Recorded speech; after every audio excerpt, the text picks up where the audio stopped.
একটা কথা কোটি কোটি নারীকে জাহান্নামে নিয়ে যাবে, হাদিস থেকে বলছে। এই সামান্য একটা বাক্য, বেশিরভাগ বিবাহিতা নারী, বেশিরভাগ বউ জাহান্নামে যাবে স্বামীকে জাস্ট একটা বাক্য বলার কারণে। কয়টা?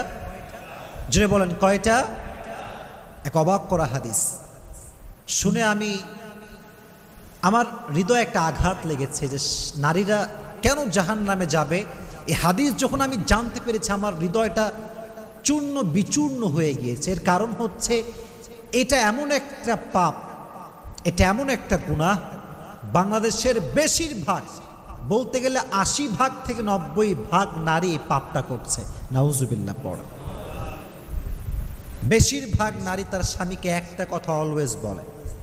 বেচারা স্বামী সারাটা জীবন স্ত্রীর জন্য খাটে, পায়ের নিচে ফোসা পড়ে যায়, মাথার ঘাম পায়ে ঝরায়, সারাটা দিন রোদের ভিতরে কাজ করে বেড়ায়, বাসার বিল সে দেয়, গ্যাসের বিল সে দেয়, সন্তানকে সে চালায়, স্ত্রীর হক সে আদায় করে, শ্বশুরের হক আদায় করে, শাশুড়ির হক আদায় করে, সারাটা জীবন সে তার স্ত্রীর খেয়াল রাখে। কোনো একটা দিন সামান্য চুল পরিমাণ যখন কম হয়ে যায় তখন নারী বলে কি, মা রাআইতু মিনকা খায়রান কত, তুমি আমার জন্য জীবনে কি করলা, তুমি আমার জন্য কি করেছো আজ অব্দি? কিছুই তো করো নাই। অমকের স্বামী অমককে ওইটা দিয়েছে, অমকের স্বামী তার শাশুড়িকে ওইটা দিয়েছে, তুমি আমার মাকে কি দিয়েছো? একটা কথা কোটি কোটি নারীকে জাহান্নামে নিয়ে যাবে, হাদিস থেকে বলছে। এই সামান্য একটা বাক্য। তাকফুরনাল আশির, বেশিরভাগ নারী অকৃতজ্ঞ হয়, স্বামীর কৃতজ্ঞতা আদায় করতে জানে না। স্বামী যে এতটা স্যাক্রিফাইস করেছে স্বীকার করতে চায় না। আর মাথায় রাখবেন, যেই নারী তার স্বামীর স্যাক্রিফাইসকে নিজের মুখে এটাকে স্বীকার করতে পারে না, সেই নারী কখনো সুখী হতে পারে না। আর যে নারী কথায় কথায় বলতে পারে আমি ভালো আছি, আমার স্বামী আমাকে ভালো রেখেছে, আমি আলহামদুলিল্লাহ ভালো আছি, তার পুরো জীবনটাকে সুখময় করে দেয় একজন, তিনি কে? এজন্য বোনদেরকে বলছি, বোনেরা মাথায় রাখবেন, স্বামী হচ্ছে এমন একটা জাত, স্বামীরা সবসময় মুচকি কথার, মুচকি হাসির পাগল হয় আর মিষ্টি কথার পাগল হয়। তারিক জামিল একটা কথা সেদিন বলছেন, আমি আজকেও কয়েকবার শুনলাম। উনি ওনার ভাষায় বলছিলেন যে জবান কা এক মিঠা बोल दुनिया की हर हर शहर से भी ज्यादा मीठा होता है और जबान का एक कड़वा बोल 7 समंदर की कड़वाहट से भी ज्यादा कड़वाहट होती है। উনি বলেন মুখের একটা মিষ্টি কথা গোটা পৃথিবীর সমস্ত মধুকে একত্রিত করলে যে পরিমাণ মিষ্টি হবে, মুখের একটা মুচকি হাসির কথা তার চাইতে বেশি মিষ্টি। সুবহানাল্লাহ পড়েন।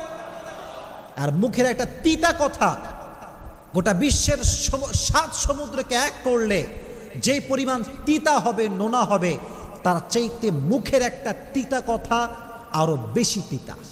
এজন্য মুখ দিয়ে আজ থেকে তিতা কথা বলবো না, মিষ্টি কথা বলবো।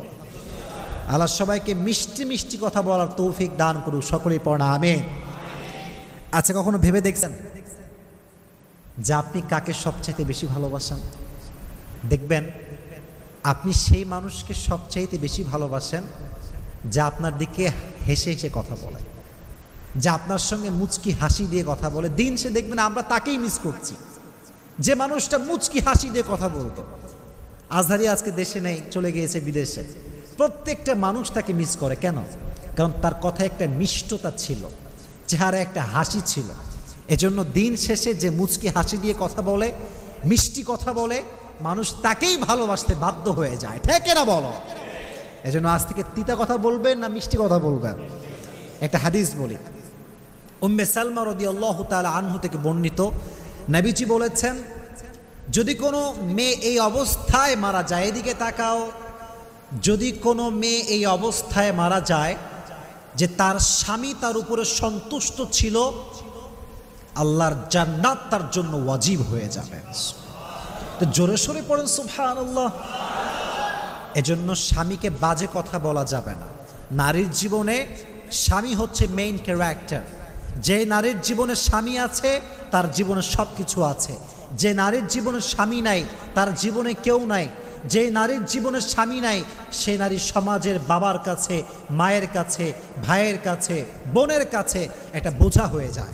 এজন্য মেয়েদের জন্য স্বামীকে মূল্যায়ন করার দরকারটা আছে না নাই? আল্লাহ মেয়েদেরকে এটা বোঝার তৌফিক দান করুক, সকলেই মন খুলে পড়না আমিন। আল্লাহ নারীদেরকে কৃতজ্ঞ হওয়ার তৌফিক দান করুক, সকলেই মন খুলে পড়না আমিন। তাহলে এটা ছিল নারীদের জন্য ওয়াজ।